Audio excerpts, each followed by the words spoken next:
the person whom you're trying to reach is...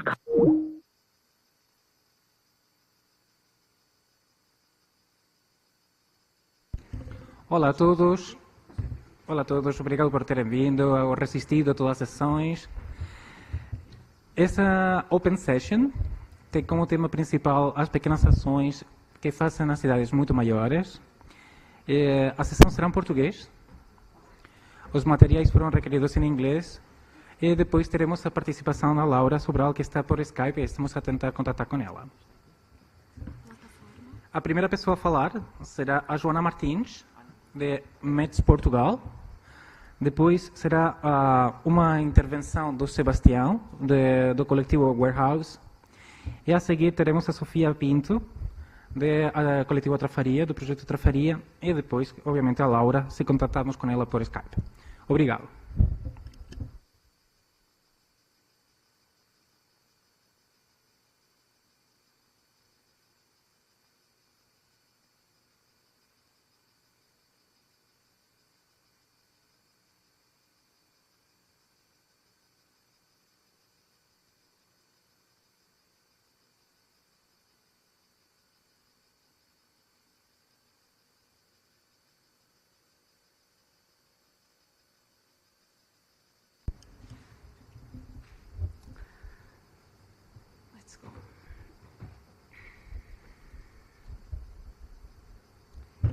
Então, olá, boa tarde, toda a gente me ouve bem?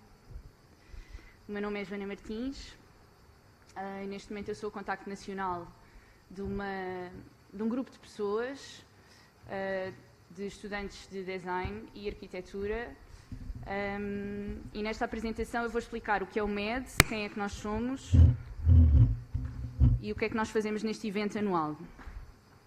Então, como podem ver neste PowerPoint, nesta página, o MEDS foi criado em 2010 com o objetivo de reunir todos os departamentos de design num só. Portanto, estudantes de design da Turquia decidiram criar este grupo. Eram pessoas, e são pessoas bastante ambiciosas, porque conseguiram. Então,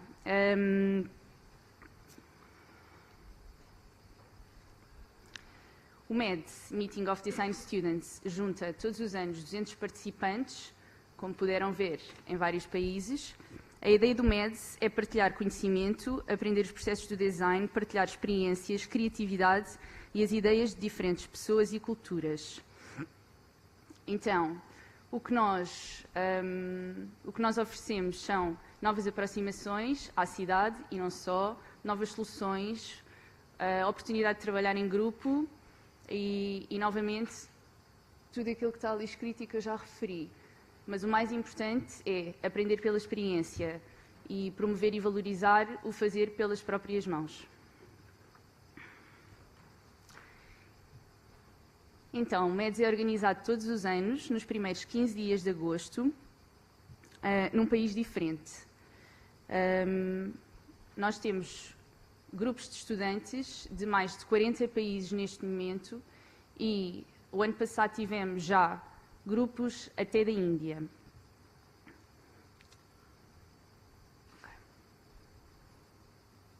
Aqui temos algumas fotografias dos grupos pelo mundo, temos Brasil também.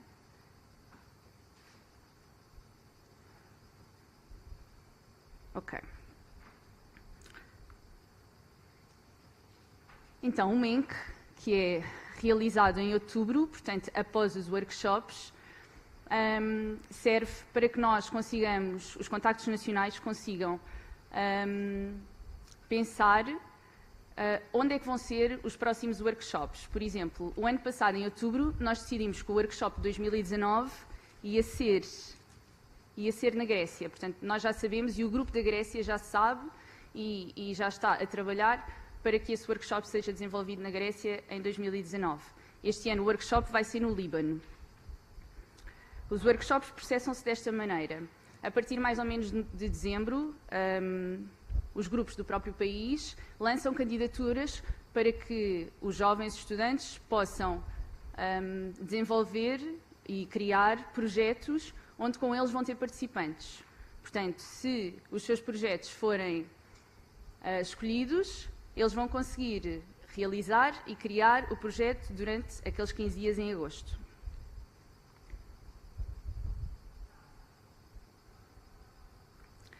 Agora vou pôr aqui um vídeo sobre... Espero que funcione. Vai funcionar.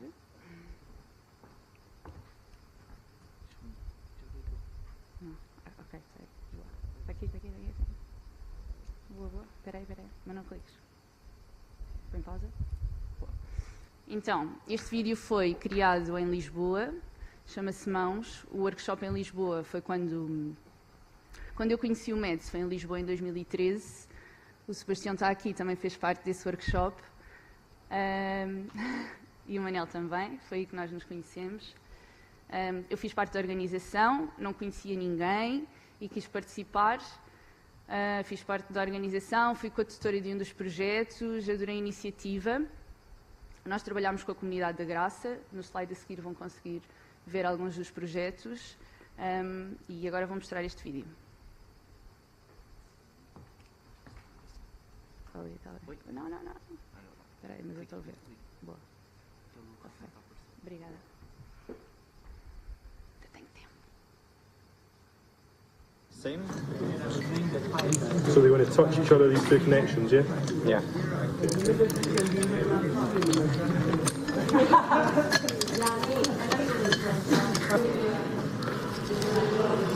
I feel like I'm destroying it.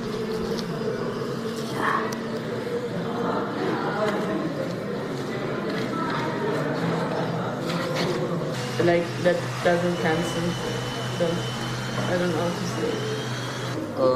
I have no clue. Portuguese stuff, I guess.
Então, aqui puderam ver que nós trabalhamos sempre com as mãos.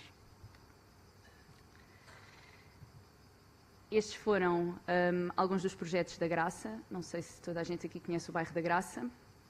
Nós tentámos trabalhar para a comunidade e com a comunidade também. Portanto, alguns dos projetos desenvolvidos conseguimos os participantes da comunidade. Como podem ver ali, naquela imagem, no canto superior direito, temos algumas crianças a ajudarem-nos num terreno, que é este terreno aqui, que tem este grafite da árvore. Neste momento já não existe, portanto o grafite foi retirado há cerca de um mês, talvez. Este espaço que está ali neste momento foi, para aí há um ano, foi alvo de intervenção pela Câmara Municipal de Lisboa, mas inicialmente, quando nós intervimos, aquele terreno estava fechado. Portanto, ele tinha uma rede, em 2013, e nós decidimos retirar aquela rede e fazer com que aquele espaço se tornasse público. Portanto, eu não sei se foi assim ou não, mas neste momento é um espaço público. Aquele projeto que está ali com os pipes, com os tubos amarelos, foi feito para criar um ensombramento na paragem do elétrico 28, mas também para ser um infopoint da própria Graça. Em 2014 também fui a Dublin e vou-vos mostrar um vídeo também dos projetos de Dublin com o diretor do MEDS a falar.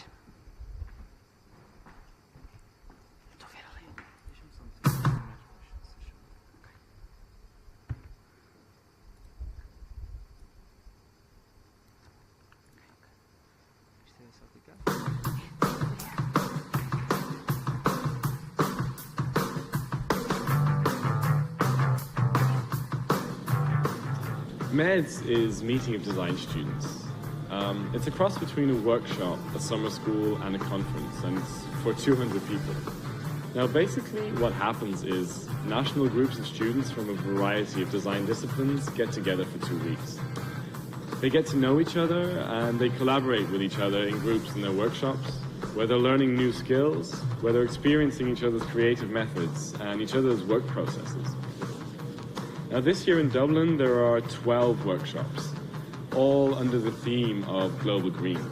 And this is actually an integral part of MEDS. We want to have an impact on the community of the city that's hosting us. Now, obviously this year we're thinking about sustainability and about the environment, but our focus is on how we as a group working in a local context can have an impact on a global scale. The workshops this year range from building urban beehives to clockmaking, camera building, photography, working with wood and with concrete, building transport vehicles out of scrap. There's an audio-visual installation, we're building a pavilion, street art, and of course media publications. The first time I participated myself, I just spent a semester studying design thinking in the D School in Potsdam.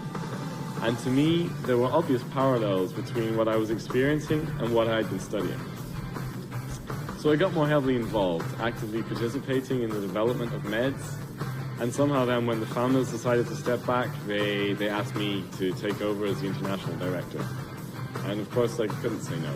It was the chance to have an effect. It was too good an opportunity, and especially the 5th MEDS workshop happening in Dublin was too good an excuse for someone who's originally from Ireland. Now, my job has been to bring all these people together, and what you have to understand is that these groups of people come not only from different disciplines and different countries, but from entirely different cultures. And they're becoming a team, learning from each other and creating these exciting concepts and structures in collaboration. And they're becoming a community, and this has been amazing to watch. It's been amazing to experience, and it's this experience and this potential that's there in this group that I want to talk about.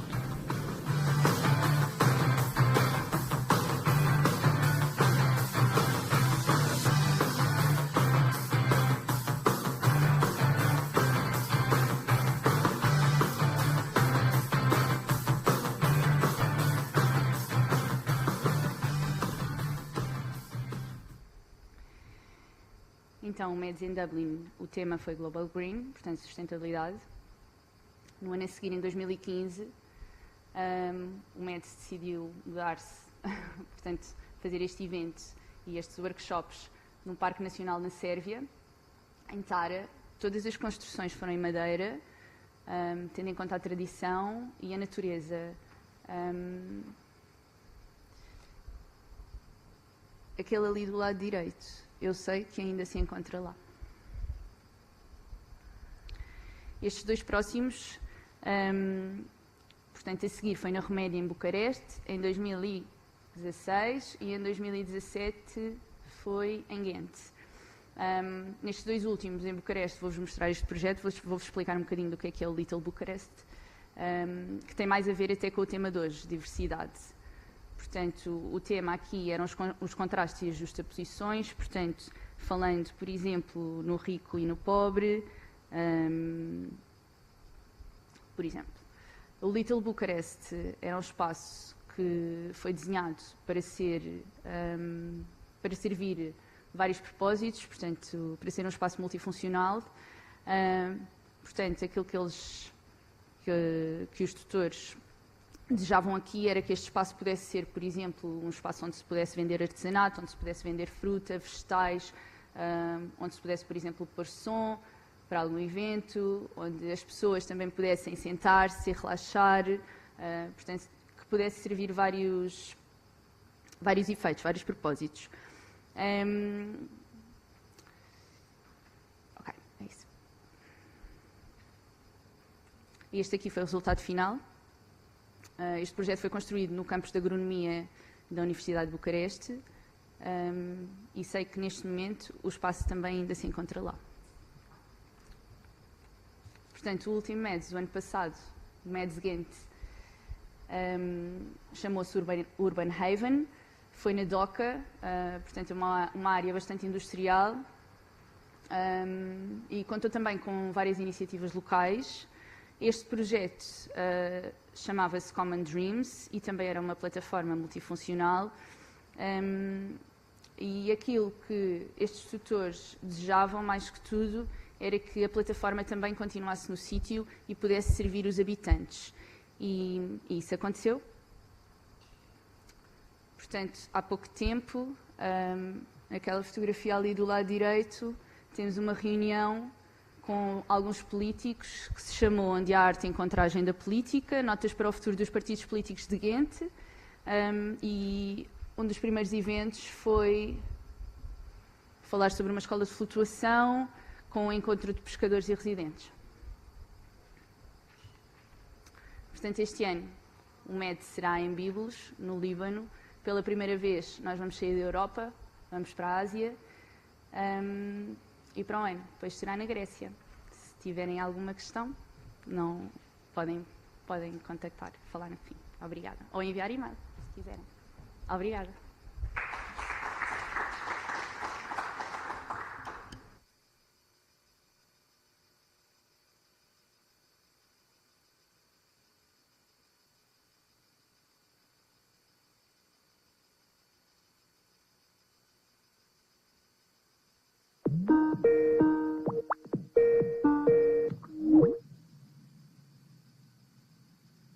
Olá! Olá, Laura, bem-vinda. Vamos continuar agora com o coletivo Warehouse. Mais tarde voltamos contigo, sim? Sim. Até já. Até. Então, a apresentação tem que levar Harris. Exatamente. Agora é por ecrã gigante. Eu consigo ver vocês? Yes. Setas? Funciona? Exatamente. Está ligada. Olá, Laura. Olá, boa tarde a todos. O meu nome é Sebastião. Eu vim em representação do coletivo Warehouse. O coletivo Warehouse nasce em 2013, num período em que estávamos a sair da faculdade e não queríamos sair de Portugal para trabalhar no estrangeiro. E então foi aí que começámos a pensar, ok, como é que vamos fazer para poder trabalhar no nosso país? Como é que podemos inventar possibilidades para fazer projeto? E foi aí que nos lembrámos, no fundo, que poderíamos formar uma equipa e começar a procurar desenvolvimento de concursos e começar a procurar que outras associações ou grupos, que outros arquitetos estavam a fazer o quê e como é que nos podemos encontrar. E foi assim que encontramos um grupo europeu a trabalhar na Cova de Vapor, onde eu conhecia a Sofia, e a partir daí abriu-se um mundo de possibilidades.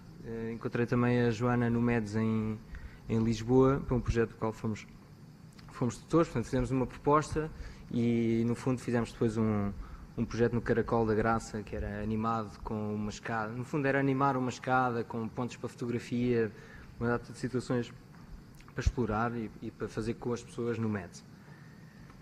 Nós trabalhamos principalmente em 3 eixos, que é a arquitetura participativa, trabalhamos na ação cultural e trabalhamos numa intervenção prática. O que isto quer dizer? Quer dizer que na arquitetura participativa nós, em vez de, o que procuramos é não ser os arquitetos no ateliê que desenham tudo e depois há uma empreitada que vai executar o nosso desenho. Então procuramos envolver as pessoas, envolver o cliente no desenho e no processo, de forma a poder ter resultados que acreditamos que são mais profícuos, porque no fundo nós não somos donos do conhecimento e quando estamos no terreno com as pessoas podemos perceber o que é que faz sentido, eventualmente alterar um desenho e depois aí construir. Muitas vezes, por esta prática ser muito assente no terreno, acabamos por ter uma forte intervenção social e acabamos por servir como mediadores por a razão que vos estava a dizer anteriormente, que acabamos por mediar muito mais o trabalho no terreno do que propriamente um mediador de especialidades. Quanto à ação cultural, tem muito a ver com co-criar com outras organizações que também fazem parte do panorama cultural, e é aqui que aplicamos muito da parte experimental de utilizar novos materiais e como desenhamos e construímos também. Nesse processo é que podemos fazer um ping-pong que volta para trás, vai para a frente, experimentamos novas soluções, não funciona, repensa-se e refaz. A intervenção prática é porque levamos esta maneira de fazer as coisas para o terreno. Muitas vezes o que acontece é que se cruza com universidades, e é aí que entra um pouco quase como se fôssemos uns tutores, porque nestes workshops, como vocês viram anteriormente, acabamos por poder ter as ferramentas para desenhar no escritório, fazer conversas Skype com outros estudantes, desenharmos a coisa coletivamente e depois encontramos no sítio para construir esse projeto. Claro, depois é esta investigação-ação que vos dizia anteriormente, que está sempre o desenho para a frente e para trás. Para o tema Tactical Urbanismo, eu trouxe 4 projetos que têm escalas diferentes e têm âmbitos muito distintos. Este foi em Aveiro, em maio, onde conheci a Laura e também teve a Sofia. Pois é curioso, este mundo vai-se encontrando muitas vezes nos projetos porque é bastante pequeno e encontramos sempre nas várias ações. Isto era um vazio em Aveiro, o Largo de São Sebastião, que estava completamente abandonado. E houve um projeto que é o Viva Cidade, há cerca de 3 anos, um projeto com a Câmara Municipal de Aveiro, que financiou, na altura o Viva Cidade é que financiou esta intervenção, e esta intervenção foi feita com os moradores do bairro. O que é que isto cria? Cria um sentimento de apropriação totalmente diferente, porque as pessoas encontram-se de manhã, nós mostramos os desenhos, o que é que pensámos para o largo, abre-se a discussão e a partir daí organiza-se o dia e vai-se construindo as peças. Portanto, isto era o que estava há 3 anos e foi-nos pedido este ano para fazer alguma manutenção e adicionar elementos novos. Desenhámos uma proposta e levámos para Aveiro para discutir. Como vêem, encontrámos-nos com pessoas que lá vivem, com outros técnicos, com outros pares, e discutiu-se um pouco o que é que se queria transformar no largo. Depois houve 3, 4 dias para implementar estas alterações, e como isto foi um projeto financiado a nível europeu, havia um grupo de cerca de 20 e tal pessoas de vários países que estiveram aqui também para contaminar um pouco com outras práticas que se fazem noutras cidades, e isso também trouxe uma diversidade cultural, que eu acho que é um pouco o que acontece, é um pouco o denominador comum destes projetos, é que juntam pessoas de backgrounds diferentes, que têm skills diferentes, e cria uma diversidade que é muito interessante. Reparar que muitas imagens têm sempre um petisco, é onde as pessoas se encontram mais, é à volta da mesa e onde passam bons momentos. Aqui é umas imagens um pouco das alterações que fizemos. Desenhámos umas espreguiçadeiras novas, um tal convívio de final de dia quando a obra ficou pronta, com as pessoas que iam passando, que iam perguntando também. E o que é que isto queria? Queria que os atores, ou, por exemplo, estava lá uma arquiteta que trabalha na Câmara e ficou super entusiasmada com este canto e já queria alterar um estacionamento, em vez de serem espinhas, já queria pôr estacionamento paralelo. E eu acho que o urbanismo tático são faíscas que nós lançamos em determinados pontos da cidade, e depois o que há que ter cuidado é que exige uma continuação e um desenvolvimento para depois não deixar as coisas ao abandono. Portanto, é necessária a energia inicial, mas é necessário criar o caminho para que depois se possa continuar. Este é um outro projeto, mais no âmbito da tutoria. Portanto, isto foi feito com a Universidade de Chalmers, em Gotemburgo, e isto é um bairro social na periferia de Gotemburgo. A noção, a ideia de habitação social na Suécia é completamente diferente da nossa, existe uma empresa que é pública ou privada que se chama Família Bostader e que é responsável por gerir o parque inteiro da habitação social e que faz a manutenção de espaços públicos, a manutenção do interior dos fogos e faz, no fundo, a gestão também que casas vão para quem. E eu nunca vi em nenhum outro lado do mundo um sítio onde as coisas funcionam muito bem e rendas muito acessíveis. Portanto, é um espaço interessantíssimo para trabalhar e é um terreno interessante para trabalhar no espaço público, porque os equipamentos que existem são os equipamentos standard que os suecos já inventaram há 20 anos. Portanto, quando de repente há uma oportunidade de estudantes de arquitetura se juntarem com profissionais e fazer uma proposta de um pequeno pavilhão que vos vou mostrar agora a seguir, o que isso cria, no fundo, é um playground para arquitetos, não é? O sonho dos arquitetos é este, é poder ir brincar numa microescala, experimentar uma técnica que nós tivemos que inventar no momento porque houve alguém que arranjou não sei quantos troncos, os logs, uma doação. E nós não sabíamos como é que íamos pegar naquele material porque estamos habituados a trabalhar com tábuas de pinho e a secção circular de repente assustou-nos um bocadinho. E de repente houve um dos alunos que disse: então e se seccionássemos e cortássemos umas bolachas e utilizássemos isso para poder ir construindo em altura? Avançámos para aí, partiu assim o desenho e com reuniões nas instalações da família Bostader desenhou-se esta pequena escala de pavilhão que não serve mais do que para fazer uns encontros no final de dia e reunir, no fundo, os movimentos da youth, que são muito fortes nestes lugares. Aqui as tais bolachas que vos falava, isto permitia que toda a gente pudesse construir o edifício, porque de facto era só ir aparafusando pedaços de madeira e ir continuando, era uma estrutura autoportante. O que é muito importante quando se faz este tipo de construção é torná-la simples. É muito mais fácil fazer isto com as pessoas do que carregar blocos de betão, por exemplo. O ano passado retomámos com as mesmas premissas, fizemos um outro projeto e desta vez era para fazer um playground. O que há de curioso neste desenho, nas tais conversas por Skype com o grupo de estudantes que estava à frente do desenho, nós a única coisa que fazíamos era íamos dando uns toques na estrutura, ok, isto não pode ser assim, se calhar temos que rodar 90 graus e de repente vamos pensar nisto como se fosse um bolo de noiva, vamos rodá-lo e isto vai funcionar perfil a perfil e vamos poder explorar esta caverna que os miúdos tanto falavam. Porquê? O que aconteceu foi que este grupo de estudantes percebeu rapidamente que em vez de desenhar o parque infantil só na faculdade, decidiu ir à escola e falar com os miúdos e experimentar umas maquetes.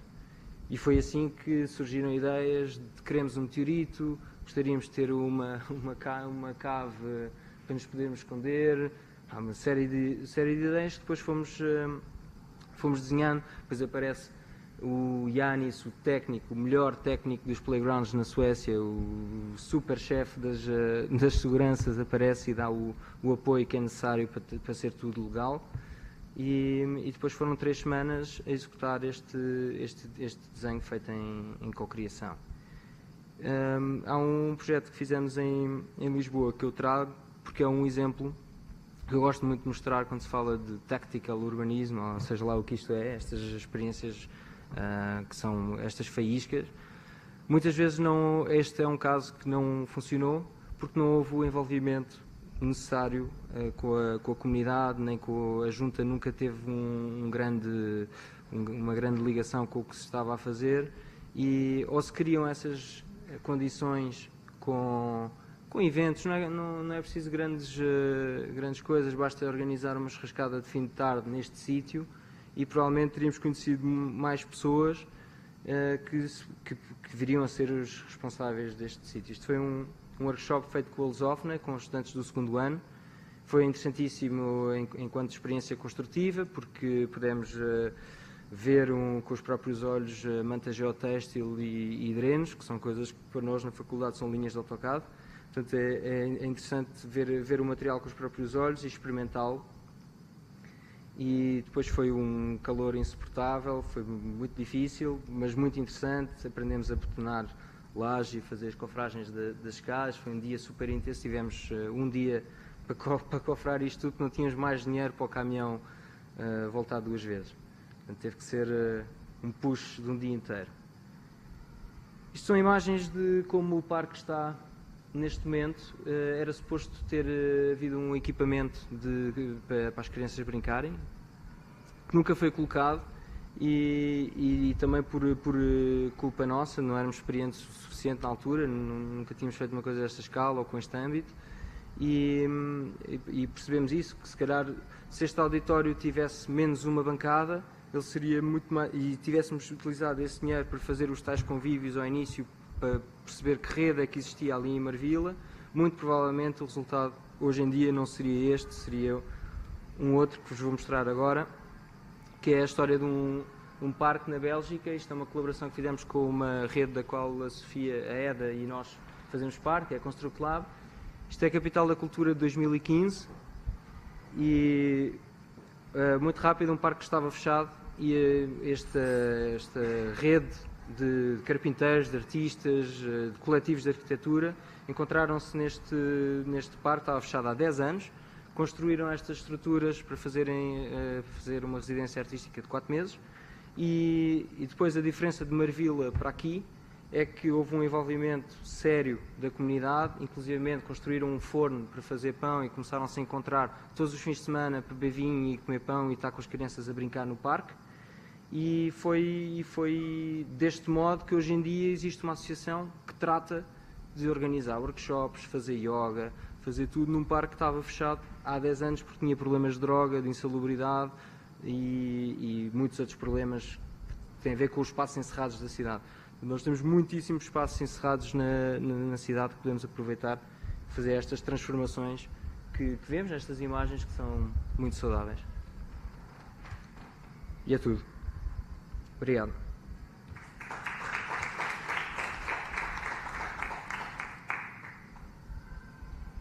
Agora, Sofia, plataforma.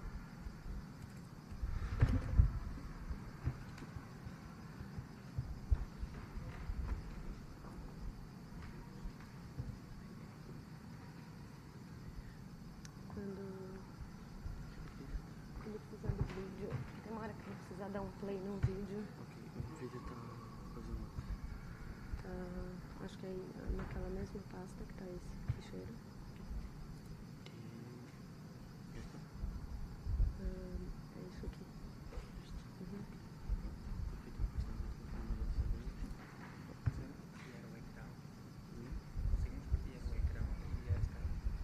Para ela.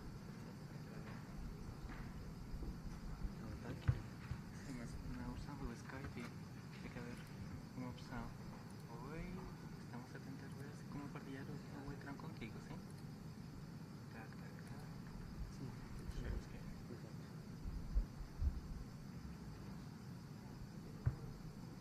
Já viu? Oi, Laura, já viu? Está a ver o nosso ecrã? Sim? Não? Agora sim. Ótimo. Pronto.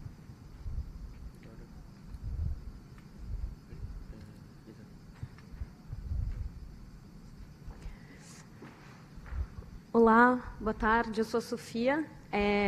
Eu estou vindo apresentar um projeto que é a Plataforma Trafaria, mas é assim, estou aqui sozinha, mas é um projeto de, acho que mais de, sei lá, 40 pessoas. O Sebastião e a Joana também fizeram parte, então também são um pouquinho parte do projeto, só que por algum motivo sou sempre eu a escolhida para vir falar, mas não acho justo. Bom, antes de mais, dado que eu sou brasileira, não posso deixar de fazer uma apresentação pública sem emitir o meu descontentamento com o que se passa no meu país hoje.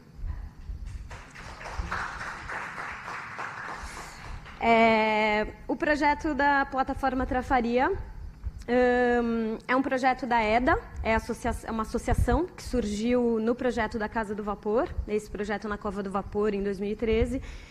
Aconteceu que a gente foi obrigado a formar uma associação e, na verdade, o que aconteceu é que as pessoas gostaram muito de estarem trabalhando juntos, então, na verdade, e várias vezes isso gera um pouco de confusão, porque é uma associação que a gente nunca se lembra de divulgar o nome da associação e sim dos projetos. Então, de repente, isso faz uma confusão gigante na cabeça de todo mundo, que é assim, mas plataforma Trafaria é a mesma coisa que Casa do Vapor, que é a mesma coisa que o coletivo Gato Morto, enfim. E aí ninguém entende, mas sim, é confuso e vai continuar sendo confuso, na verdade. Comunicação não é nosso forte. E eu vou explicar aqui um pouquinho o que é, afinal, a plataforma Trafaria, que também tem como princípio ser um projeto bem difícil de explicar. Talvez seja um laboratório experimental de arquitetura, talvez uma instalação artística, ou um workshop de construção, ou talvez um centro cultural temporário, uma construção coletiva, com certeza, a transformação de um espaço abandonado, um projeto de inclusão social. E onde? No antigo presídio da Trafaria. Para quem não sabe, a Trafaria é uma pequena vila piscatória que fica na margem sul do Tejo.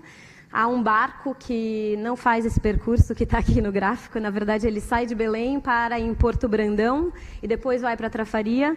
A Trafaria está a 2 quilômetros da Costa da Caparica e tem um presídio. Era um presídio militar.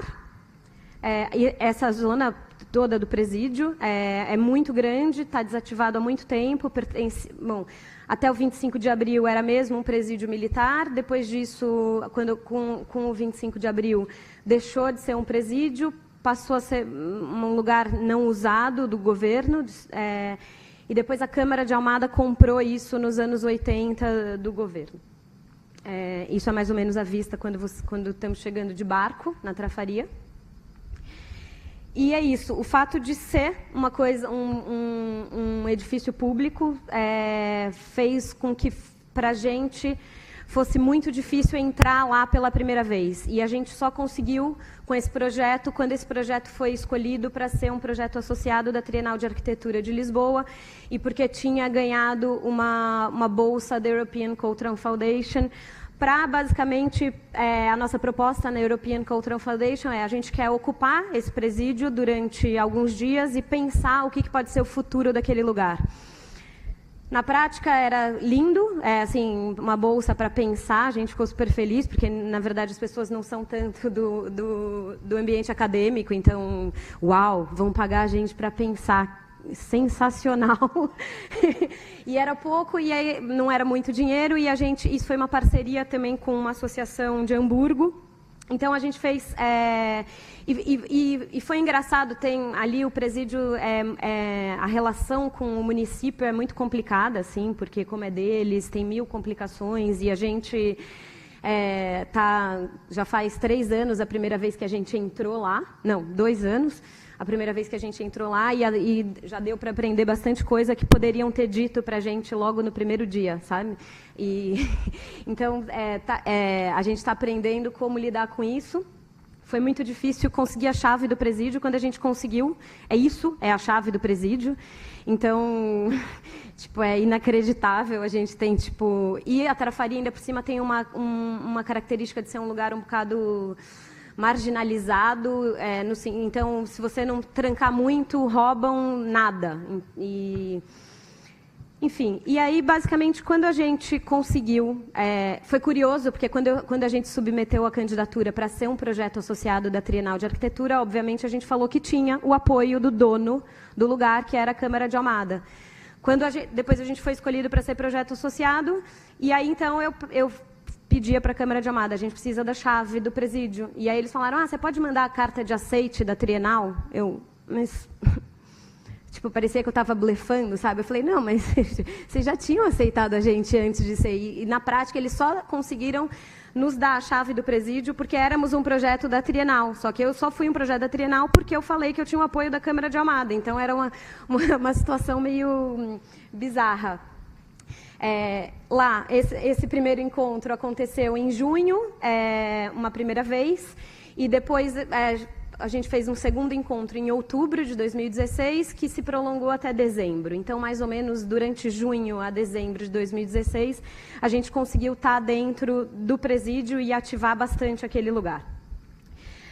Era uma situação também bastante complexa, porque o presídio tinha sido utilizado durante muitos anos por uma associação que fazia as marchas da Trafaria. E essa associação já não existia mais, porque o líder disso tinha morrido. E então, quando a gente abriu o presídio a primeira vez, a gente chegou lá, a Câmara falou, não, tudo que está aí dentro é lixo. E quando a gente viu, era todo o material das marchas. E a gente, tá, mas eu acho que não, eu acho que isso não é lixo. E para a população, para as pessoas que moram lá, aquilo era super importante. Então, de repente, muito do que a gente teve que fazer no encontro de junho foi faxina, e um pouquinho conseguir selecionar essas coisas. Então, nós que estávamos sendo pagos para pensar, na verdade, ficamos fazendo muita faxina, mas que eu acho, pessoalmente, que é um jeito excelente de pensar. Pelo menos na minha... Eu, quando preciso fazer alguma coisa, em geral, começo arrumando. Eu vou mostrar um vídeo para vocês. Não? Obrigada. Que mostra um pouquinho o que foi esse... Sim. É um vídeo de 3 minutos. Talvez esteja muito alto. Demora um pouquinho.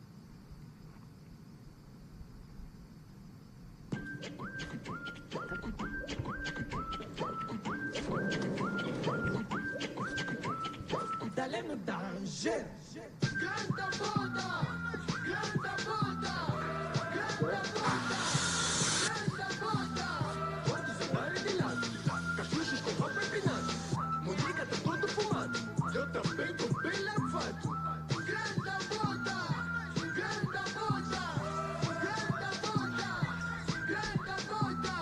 Todos andarem de lado, cachuchos com roupa empinada, Monica tá todo fumado, eu também tô bem lavado. Grande puta! Tô apoiado, chefe, isso é foda! Tô bolado! Agora pra vos dar mais raiva, vou fazer mais os tempos. Garrafas em cima da mesa, toda topeira na beca. Hoje eu não quero saber, vou fumar e ver se deixa já tá na frente, foda. Seguro meu combo, já tô bem lavado, agora vou abrir a roda, sai! Grande puta! Grande puta! Grande puta! Grande puta! Todos andarem de lado, cachuchos com roupa empinada, Monica tá todo fumado, eu também tô bem lavado. Grande puta! Grande puta! Grande puta! Grande puta! Todos andarem de lado, cachuchos com roupa empinada, Monica tá todo fumado, eu também tô bem lavado. Não baia, enche o meu copo, só vou beber mais um pouco. Prazer, baby, sou cabrão, nigga mais quente dos gringos loucos. Não fala muito, baby, mexe o teu bani, já tô bem lavado, o resto que se dane. Eu sei que curtiste, já se rastafari na linha de cinto, hoje vou tá arrastar e tô tipo a página, não tá bom. Acredita, maniga, tô todo slow. Cumpri com o bicho, porque hoje eu não saio daqui sem nenhuma hoe. Grande puta! Grande puta! Rádio Trafaria. A rádio. Cachuchos com roupa empinada, Monica tá todo fumado, eu também tô bem lavado. Grande puta! Grande puta! Grande puta! Grande puta! Todos andarem de lado, cachuchos com roupa empinada, Monica tá todo fumado, eu também tô bem lavado.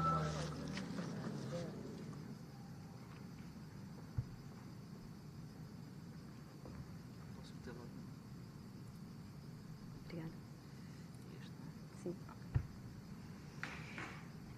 Esse vídeo foi desse encontro em outubro. A gente fez um primeiro encontro em junho, depois a gente fez de novo em outubro. Esse vídeo foi coisas que aconteceram em outubro.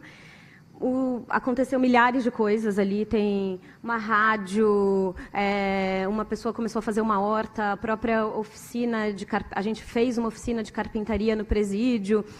E assim, o projeto serviu muito ali em outubro, eu acho que para pensar, de fato, de uma forma prática, quais seriam as potências que ali estavam e o que poderia sair daquele lugar.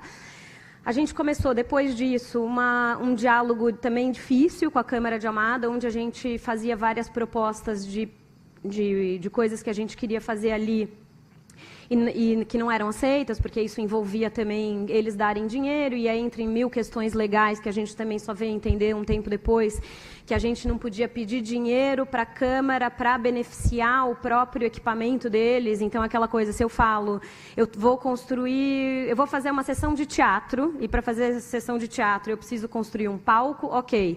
Mas se eu falo, eu estou construindo um palco para deixar aqui no seu espaço, e seu espaço ficar melhor, não é ok, do ponto de vista legal. Então, isso são várias coisas que para a gente irritava muito. Hoje em dia, a gente está entendendo melhor também o porquê disso e tal. Então, a gente continua lá. O que aconteceu? A gente montou uma carpintaria lá. A nossa situação, a Câmara de Almada teve uma mudança, né, de partido no executivo da Câmara de Almada, e isso também fez uma grande diferença sobre os planos para aquele lugar. O executivo anterior queria mesmo que esse edifício que a gente está trabalhando fosse um edifício no futuro de apoio ao associativismo e que pudesse albergar várias associações. Hoje, o atual executivo da Câmara de Almada, que a gente já teve algumas reuniões, eles demonstram que gostam muito do que a gente faz e querem que a gente continue trabalhando, mas não lá, porque tem outros planos para lá, mas que também não está muito claro quais são. Talvez um hotel, e a gente tem até medo, na verdade. Mas tudo bem, só que todo esse tempo a gente tem uma outra coisa que aconteceu. A gente acabou formando, a oficina do presídio chama Oficina do Gato Morto, porque a gente encontrou um gato morto dentro. Enquanto a gente limpava, tinha um gato morto. E a gente acabou fundando também um coletivo de construção, que é o Gato Morto. Para alegria de todos, a semana passada um gato nasceu na oficina. Então, a gente está pensando em mudar o nome para Gato Vivo. Mas, por enquanto, enfim, é um gatinho pequenininho que nasceu lá, porque aquilo está abandonado, ocupado por nós e alguns gatos.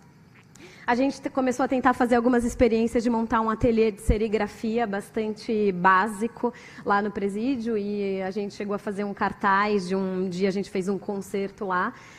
As regras de utilização daquilo hoje são bastante complicadas, a gente não pode abrir oficialmente para o público, então uma situação meio chata, porque tem um potencial enorme, mas a gente também não tem uma garantia de quanto tempo a gente vai ficar lá, e aí então a gente não pode abrir para o público, e oh meu Deus, e o que vamos fazer? O que a gente tem certeza que é o coletivo ETC de Marsella ganhou um apoio do Instituto Francês, ligaram para a gente e falaram: queremos mandar uma candidatura para o Instituto Francês e queremos fazer alguma coisa para vocês aí na plataforma. O que vocês precisam? Gente, tudo. Quarto, cozinha, cama, banheiro. E a gente tem uma ideia também de construir um cinema open air móvel. E eles falaram: sim, demais, queremos fazer um cinema open air móvel. E isso vai acontecer nas 2 primeiras semanas de outubro. Já existe o financiamento para construir a estrutura. Vai ser muito legal, porque é uma troca também da gente, pela primeira vez, estar trabalhando com um coletivo. Porque essa coisa dos coletivos de construção e ativação do espaço público de forma temporária, que se encontram pela Europa toda e tal, todo mundo se conhece um pouco, é um meio pequeno, até isso que o Sebastião estava falando, mas também é interessante quando, de repente, a gente pode receber um coletivo que a gente encontra em outros lugares, mas não aqui na nossa casa, e quais são as... O ETC, especialmente, é um coletivo bastante completo, assim, então, e bem organizado, dos que eu tenho visto. Então, eu estou bastante animada, acho que vai ser um projeto interessante. A gente ainda não tem o dinheiro para tudo, porque a ideia é fazer... Tá bom, vou parar. A ideia é fazer a construção do cinema e fazer um festival de cinema com uma temática ligada sobre o mar. E é isso, vai chamar Cinemar, e vai acontecer no começo de outubro. E é isso. E, na verdade, sobre o futuro do presídio, a gente não sabe direito se a gente fica ou se a gente sai de lá. Isso é um dilema. Talvez a gente possa conversar um pouquinho sobre isso no final. Se quiserem falar alguma coisa, plataforma@plataformatrafaria.org. É isso. Laura?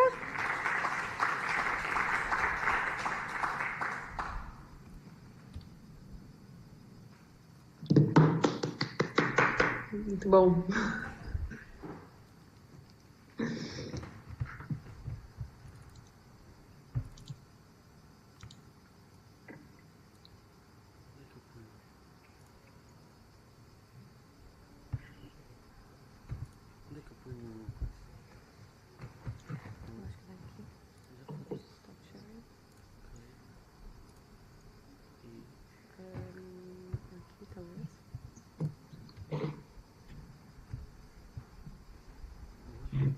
Acho que tá bom, não? Eu compartilho com vocês a minha tela ou como é que eu faço? Nós estamos a ver. Ok, a tela. Compartilha a sua tela. Sim, é melhor. Não é mais fácil? Então, peraí, deixa eu...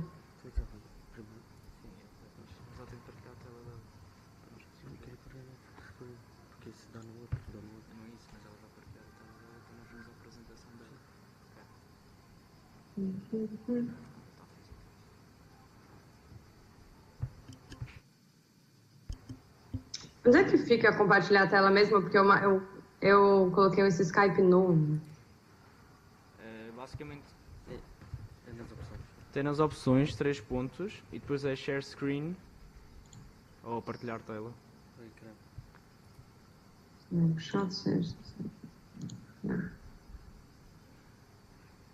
Vocês estão vendo a minha tela? Sim. Pera. Ok. Pronto? Tá. Bom, começo falando com vocês. Primeiro queria agradecer imensamente o convite, né? Eu acho que me sinto muito feliz de estar aí e muito triste de não estar aí, porque também feliz de terem aceitado o fato de eu participar de longe, mesmo com a impossibilidade de estar pessoalmente aí, né? Tava com outra coisa marcada aqui, que inclusive me atrasou, peço muitas desculpas. Fico muito feliz de estar entre amigos, né? Acho que estamos... esse ano conheci mais o Sebastião, o Airhouse, a Sofia já mora no meu coração, né? E eu acho que são pessoas que têm além de serem pessoas maravilhosas, eu considero que têm trabalhos muito interessantes e que dialogam muito com o que eu faço, né?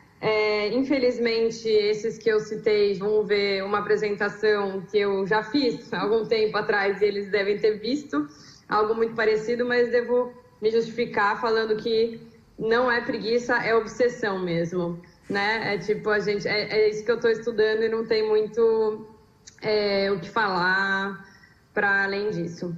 Eu sou arquiteta, sou urbanista, desculpa se eu falar alguma coisa, se eu acabar me repetindo, né? Terminei pela USP um mestrado que tem urbanismo tático também no centro dele e a situação do Largo da Batata. Eu decidi falar com vocês sobre gambiarra e não gambiarra em português, né? Mas, enfim, o ato de hacking ou MacGyverism em inglês, né? Até políticas públicas de cooperação, porque até pelas falas que eu vi e a situação da Sofia eu já conheço, na hora que você fala de urbanismo tático, o próximo passo é discutir a gestão, né? Do que foi feito, de como fazer, inclusive nem é tão próximo passo, mas sim o passo inerente a você fazer junto com as pessoas, né? Primeiro uma gestão do processo e depois uma gestão do que está lá feito, como é que aquilo se desenvolve ou se mantém. Então esse tem sido o meu processo de ação e de trabalho, de pesquisa. Eu estou aqui em Berlim, porque, enfim, estou aqui como German Chancellor Fellow da Alexander von Humboldt, que é uma bolsa para estudantes, né? Na verdade, para profissionais. Vocês podem se inscrever, pessoal do Brasil que estiver aí, porque é Brasil, Índia, China, Rússia e Estados Unidos. né, você tem que convencer aqui o pessoal da Alemanha que você vai pesquisar Global Challenges e que você é um future leader. E eu, aparentemente, consegui convencê-los disso. Então, em São Paulo, eu faço parte dessa organização que chama A Cidade Precisa de Você. E aqui em Berlim, eu estou com um projeto que é exatamente falando de espaços públicos temporários, né? Essa ocupação temporária de espaços públicos que todos nós fazemos e tal, até políticas públicas de cooperação que permitam, de fato, que não só que essas iniciativas existam, né, com algum suporte, como que elas continuem existindo depois da sua ação pontual. Venho de São Paulo, que é essa cidade maravilhosa que vocês podem ver, que tem várias questões, né? A cultura cidadã é uma coisa frágil, como a Sofia citou, a gente está com uma falta de representação, tanto federal, quanto governamental, quanto municipal, se falando de São Paulo. Então, em todos os graus, a gente está com uma política muito frágil e seria muito elogioso chamar de democracia, né? Não estamos mais numa democracia, infelizmente. E também tem a questão da falta de recursos financeiros, né? Que claro que Portugal não é o país mais rico da Europa, mas comparado com o Brasil, especificamente em questões de construção mais alternativa e que dão exatamente essa possibilidade para processos participativos, também não é onde os recursos do país são mais investidos, até porque muitas vezes é contra esse projeto político do país que não tem nada a ver com a participação dos cidadãos, né, que está acontecendo agora. Acho que também já foi conversado e também pelo exemplo dos amigos, dá para ver que a questão é você ver os espaços problemáticos como oportunidades, né? Acho que pelo próprio processo ali do Largo de São Sebastião, que o Sebastião, enfim, citou, fala, né, de como se pegou um espaço que estava precisando de alguma vitalidade e a partir de ações de urbanismo tático conseguiu trazer de volta, ou trazer, na verdade, pela primeira vez algum interesse para aquele terreno. Eu já fiz algumas ações de urbanismo tático nos últimos 10 anos e o maior e mais conhecido deles foi no Largo da Batata, uma praça de 29 mil metros quadrados em São Paulo, que depois de um processo de reconstrução completamente catastrófico ficou mais ou menos como vocês veem na foto, assim. Um grande deserto sem nenhum tipo de dispositivo de conforto, né? Então, enfim, claro que você pode ver um espaço desse e falar, bom, vamos lá e vamos construir tudo que aquelas pessoas precisam ou querem, né? Mas como que você vai saber o que aquelas pessoas precisam ou querem se antes juntar as pessoas num lugar e discutir que aquele espaço de fato é delas e que elas gostariam desse espaço, né? Essa construção da esfera pública, o entendimento do público como de todos e não como algo que é do Estado, né? Como já existe essa falta de representação geral entre população e Estado, ser de propriedade do Estado não tem nada a ver com o público no sentido que eu, pelo menos, e a gente, no geral, da associação, gostamos de chamar. Então, assim, a gente faz o que a gente gostaria com o que a gente tem, né? Já que você tem falta de recursos, já que você tem falta de cultura cidadã, a gente tenta mapear as pessoas existentes e os recursos, né? Improvisando, né? Então, tem a questão da gambiarra, que no Brasil quer dizer você dar um jeito, né, com o que você tem, você usar o que você tem para conseguir o que você precisa. Eu sei que gambiarra em português é outra coisa, mas é um método de criatividade ativa, né, que tem muito a ver, na verdade, com o urbanismo tático, né, que é essa coisa do leve, barato, rápido. Na verdade, o Brasil, 90% do que funciona é na gambiarra e eu não vejo isso como uma coisa completamente ruim. Realmente, a formalidade, a informalidade tem muitas faces e uma gradação muito complexa das suas vantagens e desvantagens, né? Com base nisso, a gente começou a ocupar essa praça, né? Eu e um grupo de amigos, vizinhos, interessados, enfim, semanalmente, né? E chamar as pessoas para fazer coisas ali. Na verdade, no começo a gente apenas ficava na praça e as pessoas iam se aproximando, entendendo o que a gente queria fazer e tal. E aos poucos a gente foi construindo coletivamente alguns dispositivos de conforto que permitissem que as pessoas ficassem naquela praça, né?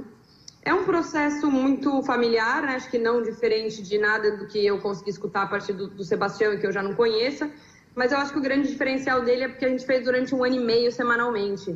E para você construir esse tecido social e político, né, das pessoas entenderem que aquele espaço é delas, demora um tempo, né? É uma construção imaterial. Então, o processo, eu acho que sendo longo e também fazendo parte de uma pequena primavera paulistana que a gente teve naquela época, com o prefeito Haddad dando um pouco mais de diálogo para algumas iniciativas como a nossa, de direito à cidade, claro, sempre dadas as devidas proporções, né? A gente estava mais no centro expandido e tal, acho que esse diálogo, essa mão do diálogo, acho que chegou mais fraca, com certeza, na periferia e para populações mais vulneráveis, mas a gente teve esse privilégio, né, de conseguir desenvolver informalmente algo na praça durante 1 ano e meio. Então, tomou uma proporção, enfim, conseguiu se consolidar, né, na cidade. Então, assim, acho que é muito interessante pensar no urbanismo tático, acho que, não sei se foi mencionado em alguma fala anterior, mas o urbanismo tático é uma ferramenta política, né? É uma ferramenta política de participação com base no protótipo, como eu acho que, na verdade, na hora que um arquiteto ou, enfim, planejador urbano se mete nessas, é legal de ver, né, nessa perspectiva, né? Porque, afinal, existem os espaços públicos, mas os espaços públicos realmente se tornam comuns, né, partilhados na hora que eles são apropriados pelas pessoas que lá vivem, lá usam, frequentam e tal. Mas uma vez que você tem aquele espaço apropriado por aquelas pessoas, sempre tem uma discussão, inclusive em grupos coletivos que se propõem a agir politicamente a partir do urbanismo tático e testar soluções e provocar o poder público a partir de construção de protótipo, a questão de cooperação, né? A questão da gestão, a autogestão, a gestão compartilhada. A gente fala com o Estado, a gente não fala com o Estado, a gente confia nesse Estado não representativo, a gente tenta permear, a gente quer fazer parte disso, a gente não quer, né? Acho que tanto uma discussão interna do grupo, né? Fazer questões, enfim, se organizar enquanto grupo já não é fácil e que cara isso tem para fora, então do grupo ainda é mais difícil, né? Então, assim, o grande desafio é uma assimetria de vozes, né? Que a gente tem que, na hora que você pensa em gestão compartilhada, as partes não são iguais, né? As forças não são iguais, o equilíbrio está longe de ser óbvio. Então, você tem a população e o governo com um poder deliberativo em cima dos territórios completamente diferentes das decisões, né, urbanas. Você tem, em outro âmbito, mas agora que estamos na Europa, eu acho também que não posso me furtar de falar do sul global e do norte global. Eu sei que vocês também sentem de uma forma isso, sendo a parte sul da Europa também, né? Eu estando aqui em Berlim, eu vejo que também tem uma simetria muito grande em várias pretensas cooperações iguais, não é exatamente assim. Mulheres e homens, né? A questão étnico-racial também sempre, enfim.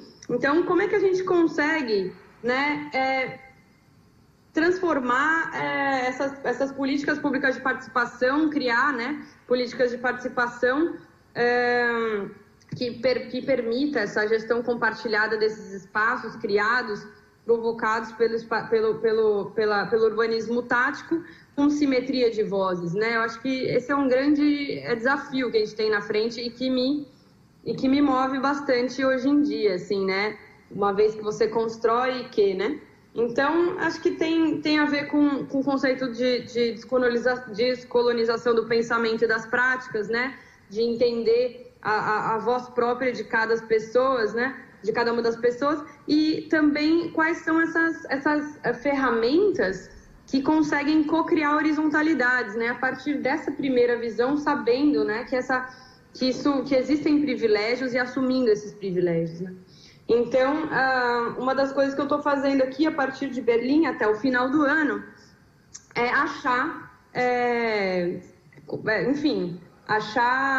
políticas públicas e outros tipos de ferramentas para cooperação que, de uma certa maneira, cuide prioritariamente da assimetria entre decisões, peso de decisão e de opinião política entre o governo e a população, né? Então, entre o urbanismo top-down, entre o macro e o micro-urbanismo, entre o macro e a micro-política, entre o global e o local e etc. Então, tem alguns casos que eu estou pesquisando, né? Tipo, tem alguns aqui, um deles, já que vocês estão em Portugal, acho que é um caso de bastante sucesso, claro que tem seus problemas, eu fui aí, já entrevistei bastante gente, sei que tem muitos passos mais a dar para você realmente conseguir uma cooperação mais próxima e mais efetiva, mas com certeza está muito na frente de vários outros municípios, por exemplo, o BIP-ZIP, né? Que é o Estado, o governo central, dando não só recursos financeiros, mas técnicos também, estando mais próximo da população em áreas que estão precisando, tem uma necessidade maior ali de melhorias, e entendendo também essas melhorias como algo muito amplo, né? Você tem aí pequenas intervenções que vão de uma biblioteca ambulante até melhorias mais urbanas, mais clássicas, né? Como a construção de uma praça. Eu acho muito interessante essa vastidão de interpretação de que cultura, né? De que a ativação cultural faz parte de uma construção urbana. Acho que poucos departamentos, né, de habitação ou de desenvolvimento conseguem colocar na sua estratégia essa camada social, política e cultural do território como essencial ou também importante para a melhoria da qualidade de vida daquele espaço. Então, assim, não tenho muito mais para falar com vocês, tanto porque tenho 50 segundos que eu estou aqui também, né, alemamente cronometrando, tanto que eu também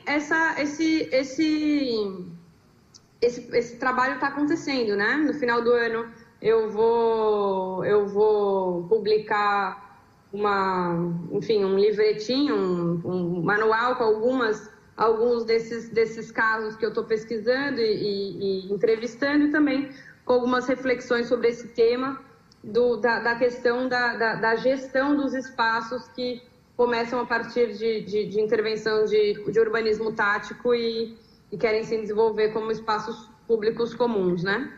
Então, enfim, de novo, espero não ter repetido nada do que eu não escutei no começo e agradeço a oportunidade, gente.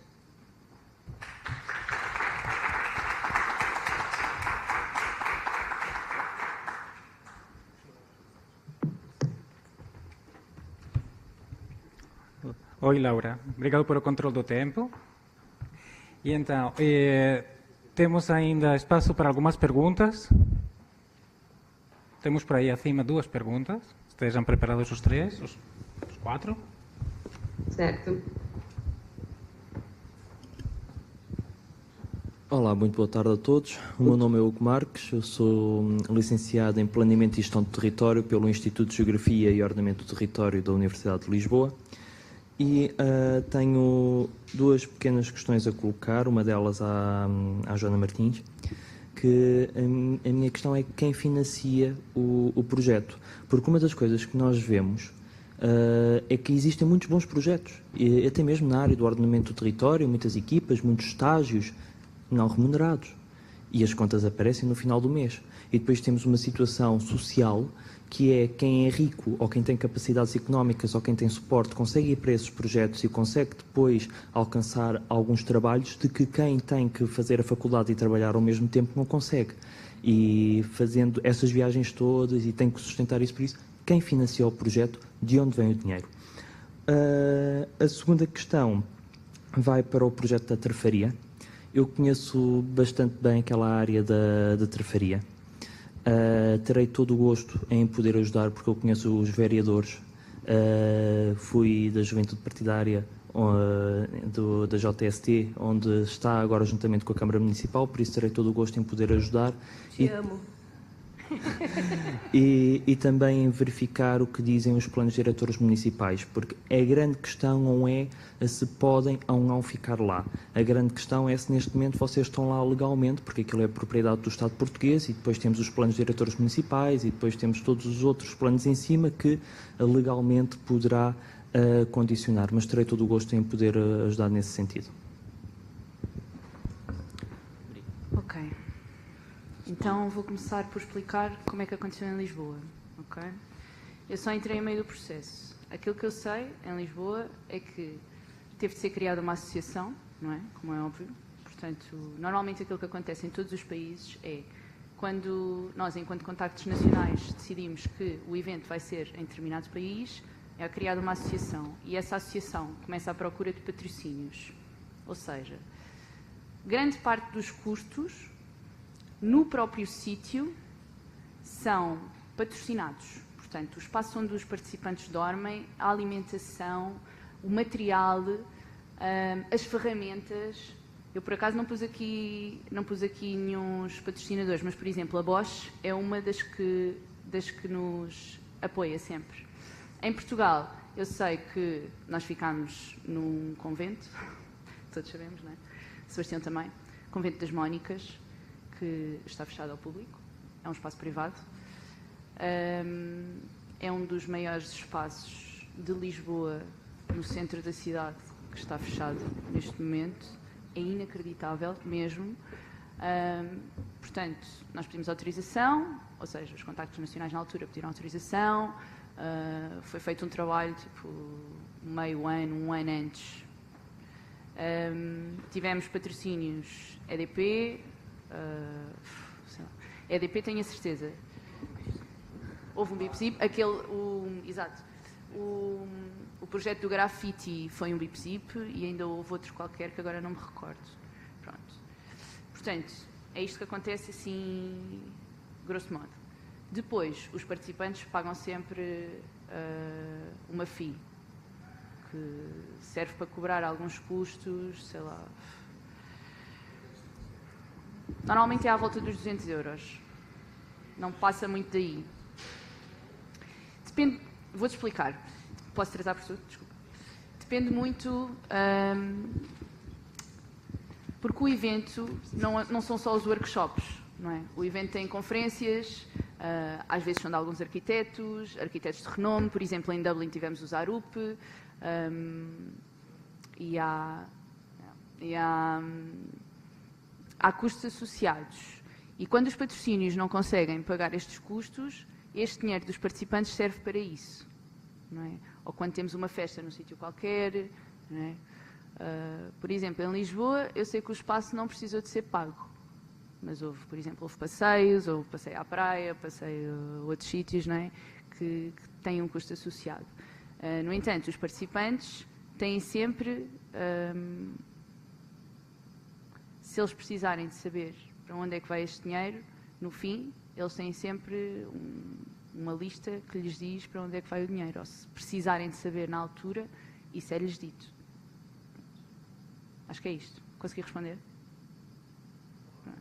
Pronto. Aquilo que acontece, e para concluir, desculpa, é que isto é realmente um grupo de pessoas e às vezes nós não somos levados a sério porque não pertencemos, não estamos ligados a nenhuma universidade, não estamos ligados a nenhuma ONG, não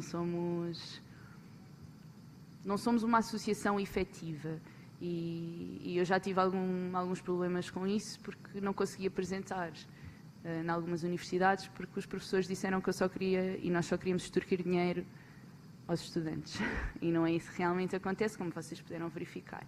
Portanto, quero agradecer ao Manel porque ele já fez parte deste evento e sabe que não é isso que acontece. Portanto, existe realmente algum trabalho e muita felicidade, muita alegria e muita aprendizagem.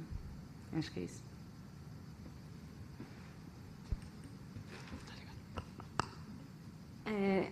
Obrigada pelo comentário, pela sugestão. Queremos ajuda, sim. Conhece vereadores, ainda melhor. A nossa atual situação lá, a gente começou a negociar um protocolo, eles enviaram para a gente uma minuta, a gente devolveu com observações, isso ainda era com o executivo anterior, estamos à espera até hoje da resposta das nossas observações. Entretanto, como a gente teve que... a gente continua ocupando espaço, a gente está lá legalmente, no sentido de que a gente tem uma declaração, a gente assinou uma declaração onde a gente diz o que a gente pode fazer, o que a gente não pode fazer, e é bastante simples, e pior do que o que seria esse protocolo. Para a gente, e é isso que a gente tem conversado na Câmara, porque o novo executivo é um executivo que é mais fácil o diálogo, mas eles estão sendo bem claros ao dizer que eles não querem que a gente fique lá. Tudo bem, que a gente continue lá por hora, porque eles ainda não têm nenhum outro plano de intervenção imediato para aquilo, mas que a longo prazo eles não têm interesse que a gente esteja lá. E aí eu acho que abre a questão mais interessante conceitualmente do que a gente tem feito, porque, por um lado, essa situação para a gente é muito inaceitável e contraproducente. Quase que para a gente mais vale a pena estar num lugar onde eu pague uma renda, mas que eu posso construir, desenvolver um trabalho, do que estar pedindo esmola só porque eu estou num lugar que é de graça. Não compensa, sabe? Para a gente como associação e para... Por outro lado, isso faz a gente entrar em contato com várias questões que não são só específicas daquele lugar, que existem uma série de edifícios não utilizados, abandonados, e que é muito difícil para o poder público conseguir estabelecer um protocolo de utilização daquilo, mas que também não estabelece uma relação onde eles se sintam ameaçados. E eu percebo, porque se eu fosse, eu faria da mesma forma. Eu não vou... A gente brinca assim, eles querem fazer um hotel. Vão vir os investidores dos Emirados Árabes no dia seguinte que eles assinaram um protocolo com a gente. Os caras vão olhar e falar, mas e esses hippies aí estão fazendo o que aqui? Mas esse prédio está virado para Meca. Já não quero fazer o hotel aqui, porque esse era o... Então, é óbvio, ninguém vai porque comprometeu um negócio maior e eu nem estou propondo isso. Mas isso eu acho que abre para a gente uma questão interessante de trabalho no território e no lugar, e como objeto de pesquisa, e até do ponto de vista mais conceitual do trabalho, que é como que a gente pode fazer intervenções nesses lugares, ou seja, melhorar enquanto a gente está lá, de forma que não seja prejudicial para a gente. Então, a gente pensa... estruturas amovíveis, que a gente consiga melhorar o lugar, mas se algum dia falarem para a gente, tchau, e por isso a base do nosso trabalho, madeira e parafuso, é bem propícia para isso. Na verdade, a gente tira os parafusos e adapta a um outro lugar, por exemplo. Isso tudo do ponto de vista de pensamento arquitetônico e de projeto do que a gente tem, a intervenção que a gente tem feito, é super interessante. Então, na verdade, eu acho que isso até tem a ver com o que a Laura fala, assim, quando que as limitações de alguma coisa faz você propor soluções mais criativas e melhores para aquilo, justamente porque está limitado. Então, óbvio que a gente não faria um cinema itinerante open air se a gente tivesse um protocolo de utilização do espaço do presídio por 40 anos. A gente ia fazer um cinema fixo, mas se calhar o cinema open air itinerante é muito mais relevante e interessante. Então, eu acho que nesse ponto é uma situação precária, mas que é produtiva criativamente. Mas estou super aberta, quero conversar e, sim... E pessoas de outra... A gente lida muito com artista, arquiteto, designer, então geógrafo é interessante, por exemplo, para a gente, porque eu acho que complementa o que a gente tem feito. Assim. Temos tempo para mais uma pergunta. Ok.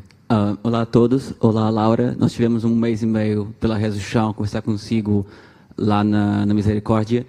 Eu sou da Reza do Chão, além disto, e tenho feito trabalho nessas questões do urbanismo, da construção no urbanismo e com a comunidade local, neste caso agora em Marvila.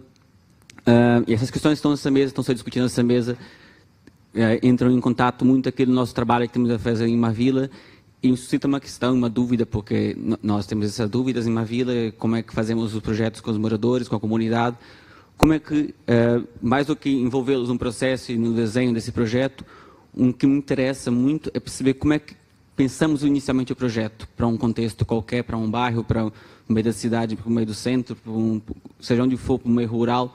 Como é que, e pergunto à mesa toda, como é que vocês pensam essa questão do início do projeto, como é que conseguem envolver a comunidade local, as pessoas que vivem naquele contexto, ou que usam aquele espaço, no início do desenho do projeto, para que esse projeto faça mais parte deles do que...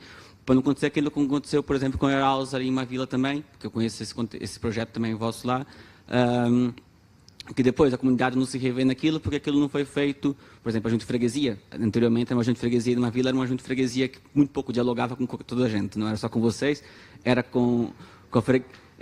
era com o meio associativo todo da freguesia, eles não dialogavam assim tanto. Agora houve uma mudança de executivo e as coisas mudaram, mas, no geral, é um problema que se coloca, porque fazer um projeto de arquitetura participativa, de intervenção no espaço público no meio urbano, não tendo um apoio, desde o início, na reflexão da comunidade, é complicado, porque lá em Mavila, facilmente as pessoas querem fazer mais um campo de futebol, nos bairros que estamos a trabalhar, no bairro da Alfinete, Salgadas e Marquês de Abrantes. Um campo de futebol é o mais visível para os moradores daquele contexto, o que eles querem é um campo de futebol, mas será produtivo e inteligente fazer mais um campo de futebol, onde já existe 4 campos de futebol em poucas distâncias de quilômetros, em 2 no mesmo bairro, praticamente, e mais 2 para cima, um para o outro lado.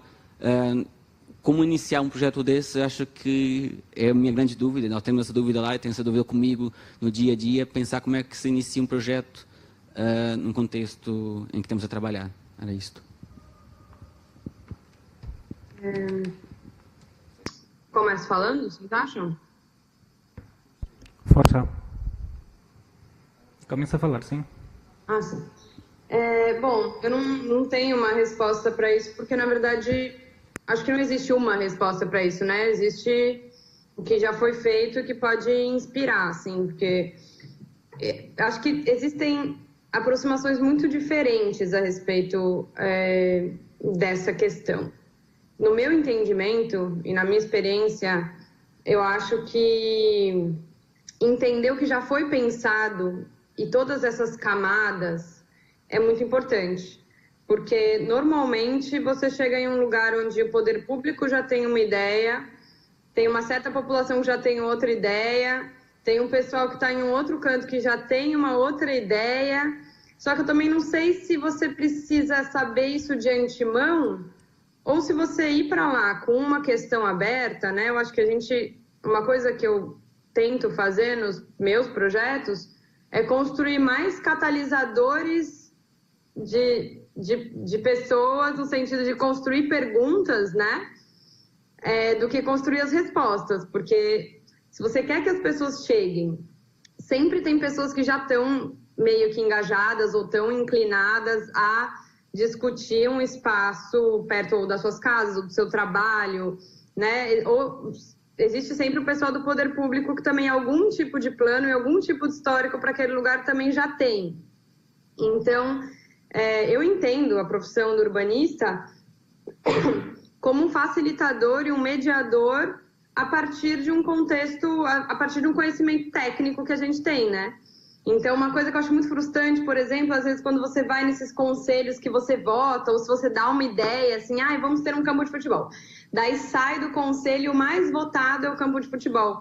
Mas depois de 5 meses aparece um parquinho de criança.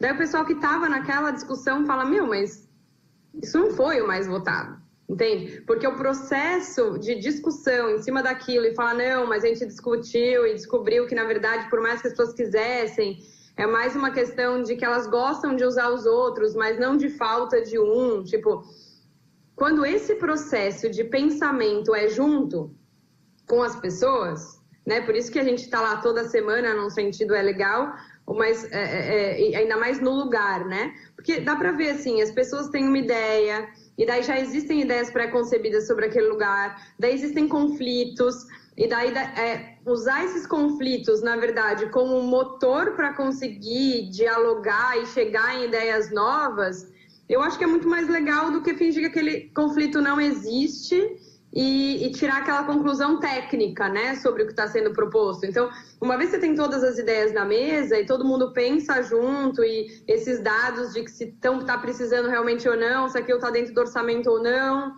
de como que vai ser feito um primeiro teste para ver se o que as pessoas pensaram que é uma boa ideia, de fato, no uso, pelo menos a partir do protótipo, é realmente uma boa ideia ou não, e como que você tira dados qualitativos de uso daquilo, né? Eu acho que é, tipo, ir fazendo as coisas devagar, aberto, né? O meu jeito de trabalhar e o que tem sido é muito mais você estar disponível durante um tempo e com regularidade para aquele processo ir se formando, para que as pessoas vão se aproximando e construindo junto alguma coisa, mas eu acho que não é a única maneira de se fazer. Claro que tem coisas ruins e coisas boas aí, né? O fato de você não ir até instituições e você mais ter uma disponibilidade própria. Acho que você perde umas pessoas e ganha outras pessoas. Outra coisa é você pensar na diversidade de pessoas que você gostaria que estivesse participando do seu processo, né? Será que crianças conseguem falar o que elas querem? Será que a população vulnerável consegue falar o que ela quer? Será que o governo também não tem o seu ponto a defender? Eu acho que uma grande oportunidade e uma dificuldade que a gente tem é pensar em todas as diferentes perfis de pessoas que tem maneiras particulares de se fazer ouvir e tem incentivos específicos e tem processos específicos, se eles estão sendo contemplados no que você está propondo. Isso bem... Até perdi a parte aí do quem paga o quê, mas é que quem paga esse tempo, né? Quem paga essa disponibilidade hoje? Quem prioriza esse tipo de coisa? Na verdade, é a minha pergunta de volta para vocês. Obrigada.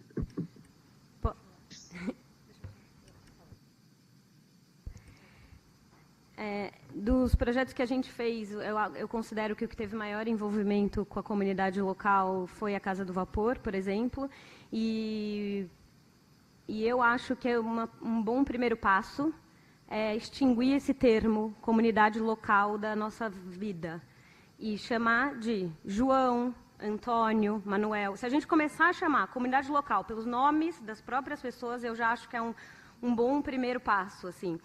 E é óbvio, eu acho que a questão da permeabilidade, o quanto você está permeável a chegar num lugar e aceitar que as suas ideias iniciais, como é o caso a gente propôs um livro de receitas típicas da Cova do Vapor, e no nosso imaginário elitista vinham choco na tinta, pratos incríveis de uma vila de pescadores, ameijoas a bulhão pato. E quando a gente começou a perguntar para as pessoas qual era o prato preferido delas, a resposta 100% das vezes era bolo de bolacha. Bolo de bolacha. E eu falei, bem, acabou nosso livro de receitas, não vai existir. E não existiu, a gente mudou o livro de receitas, virou o primeiro concurso mundial de bolo de bolachas na Cova do Vapor. Foi o dia que a Casa do Vapor estava mais cheia, tinha 80 pessoas para comer bolo de bolacha, e em termos de ferramenta de envolvimento com a comunidade local, eu acho que a questão da permeabilidade é super importante. E só mais uma coisa, que é uma situação também, que é a questão do voto, quando você pergunta, essa coisa do que as pessoas... Porque eu acho que assim, uma coisa, você vai fazer um projeto para as pessoas e com as pessoas. Esse negócio do vou fazer para as pessoas já é meio complicado. E eu não vou fazer nada que eu não queira. Então, porque eu também sou comunidade local, né? Essa referência... Quem é a comunidade local? São os europeus, do ponto de vista de um brasileiro? Olha, a comunidade local aqui são os europeus, né? Se comportavam muito bem os europeus, ou são os portugueses, ou são os covaporianos, sei lá. E aí uma vez a gente abriu uma biblioteca na Cova do Vapor, né? Que chama Biblioteca do Vapor. E aí no Diário da Cova do Vapor, que é uma página de Facebook feita por um dos moradores da cova, ele fez um post falando: acredito. Era só o que faltava. Resolveram abrir uma biblioteca na Cova do Vapor. Não, qual vai ser o próximo passo? Vai ser abrir uma igreja. Tão loucos. E, obviamente, se fosse ter uma pergunta, ninguém ia responder biblioteca. Não tinha vontade da população local que fizesse biblioteca, mas tinha vontade da nossa associação. E, hoje em dia, a biblioteca é super usada e demonstrou que tinha uma necessidade, que tinha porquê. E por que não uma igreja também, talvez.